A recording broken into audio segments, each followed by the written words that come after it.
When we think about the time we spend on social media or playing video games, it feels like the hours just fly by, right?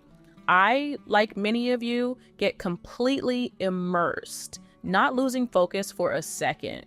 However, have you ever noticed how watching an educational video for just 10 minutes can feel like a monumental challenge?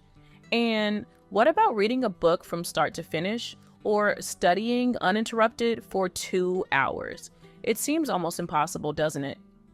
Deep down, we all know that activities like reading, studying, exercising, starting a business, or even watching this entire video bring immeasurable benefits in the long run. Yet, we find refuge in activities that offer instant gratification, like watching TV, playing video games, or browsing social media. But why does this happen? Is it because one activity is easy and doesn't require much effort, while the other is hard and demands attention? Or is there something deeper at play? We see people around us who don't seem to have trouble doing these more demanding tasks. How do they manage? Is there a secret? The key to these questions lies in a small but powerful neurotransmitter, dopamine. When we talk about dopamine, it's essential to understand how this neurotransmitter, which many call the pleasure hormone, can become a silent enemy when we're constantly exposed to stimuli that promote its release. Just like someone who drinks alcohol regularly can develop a high tolerance, needing more and more to get the same effect, our brain also adapts to high levels of dopamine. This adaptation means that simple everyday activities, those that don't release large amounts of dopamine, start to feel uninteresting and tedious. Over time, what once could bring us modest pleasure, like a quiet conversation or reading a good book, loses its charm, leaving us in an endless search for more intense and frequent stimuli. What's your favorite source of dopamine? Share in the comments, but don't forget to subscribe to the channel and turn on notifications to be the first to receive our next video. Dopamine plays a crucial role in our motivation and behavior. Contrary to what many think, dopamine is not just about feeling pleasure, but about desire and the anticipation of rewards. It's this neurotransmitter that drives us to act, to seek what we want. Activities that release a lot of dopamine are naturally attractive, making us seek them repeatedly. On the other hand, those that release little dopamine tend to be avoided because they seem less rewarding. And this is where modern manipulation comes in. Companies have figured out how to use this biology to their advantage, creating products and platforms that maximize dopamine release. Social media, video games, even certain processed foods are all designed to keep our brains flooded with dopamine, always leaving us wanting more. But what's the impact of this on our daily lives? When we're constantly bombarded with these high doses of dopamine, our brains get used to this new normal, making it increasingly difficult to feel pleasure in simple but important activities like studying, reading, or even spending quality time with loved ones. However, there is hope.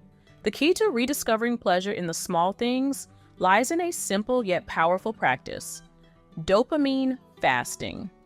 Just as intermittent fasting can bring physical health benefits, temporarily abstaining from intense sources of dopamine can recalibrate our brains. Imagine one day a week where you disconnect from all social media, avoid video games, set aside processed foods, and dedicate yourself to simpler and more introspective activities. During this period, instead of incessantly seeking the next dopamine hit, you allow yourself to dive into a book, take a walk outdoors, or simply meditate. This approach not only helps restore healthy dopamine levels, but also reconnects us with what truly matters. Gradually, we begin to find joy in simple things again, and activities that once seemed difficult and tedious take on new meaning. By rebalancing our relationship with dopamine, we're not only improving our well-being, but also reclaiming the ability to live more fully and consciously. When we talk about the concept of dopamine fasting, we're discussing a transformative practice aimed at restoring balance in our lives by avoiding the overload of stimuli that keep us in a constant state of seeking immediate pleasure. Just as intermittent fasting is used for physical benefits, dopamine fasting helps recalibrate our brains, returning the ability to appreciate simpler and more meaningful activities. Imagine taking 1 day a week to disconnect from all sources of hyperstimulation. This means avoiding the internet, not listening to music, abstaining from processed and highly caloric foods, not playing video games, and not watching TV.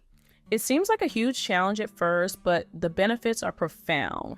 During this day, you can dedicate yourself to activities that are often underestimated in our busy routine.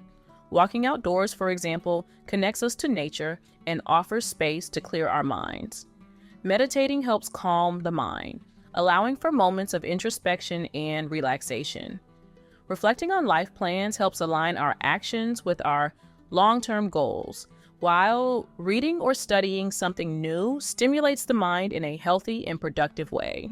By adopting dopamine fasting, we're not just avoiding stimuli, but re-educating our brains to find pleasure in activities that might have seemed boring. Regular practice of this temporary abstinence allows our dopamine receptors to recover, reducing tolerance and increasing sensitivity to more subtle stimuli. Gradually, we begin to notice an improvement in our ability to concentrate and our pleasure in activities that require more effort and less immediate reward. I firmly believe that by reducing our dependency on intense stimuli, we create space for deeper and more lasting well-being. When I started exploring the concept of dopamine fasting, I confess I was a bit skeptical. However, implementing this practice in my routine led to significant changes that transformed my perception of what truly matters. Initially, avoiding behaviors associated with high dopamine release, like spending hours on social media or playing video games, was challenging. I felt bored and restless, but I persisted. I set aside 1 day a week to completely disconnect from these activities and dedicate myself to simpler and more introspective ones. I remember the first day I decided to take a walk outdoors without my phone. At first, it felt strange not having the constant distraction of notifications, but soon I realized I was more present in the moment. I observed the nature around me with a new perspective, paid attention to sounds and smells I often ignored. This simple act of walking became a powerful form of meditation and reflection. Meditating and reflecting on my life plans during these fasting days also proved incredibly beneficial. Without digital distractions, I could really focus on my goals and how I wanted to achieve them. This brought a mental clarity I hadn't felt in a long time. I started jotting down ideas and developing action plans with a calmer and more focused mind. Reading a book or studying a subject of interest, activities that previously seemed tedious due to my constant search for intense stimuli, became enjoyable again. I found a new passion for reading and learning, which helped me grow both personally and professionally. Dopamine fasting is not just about abstaining from intense stimuli, but rediscovering joy in the little things. Over time, I noticed my tolerance for dopamine had decreased, and I started finding pleasure in everyday activities like having a good conversation, appreciating a landscape, or enjoying a cup of coffee. These activities, which once seemed dull, now have new meaning and bring a sense of contentment and satisfaction I hadn't felt before. I believe we're all addicted to dopamine to some extent, but we have the power to choose how it will affect our lives. Implementing dopamine fasting was one of the best decisions I've made for my mental health and well-being. I invite you to try this practice and see the benefits for yourself. Take 1 day a week to disconnect from sources of hyperstimulation and reconnect with what really matters. Not only will you rediscover pleasure in the small things, but you'll also build a more solid foundation for your mental and emotional well-being. I hope this video has helped you in some way. See you in the next video.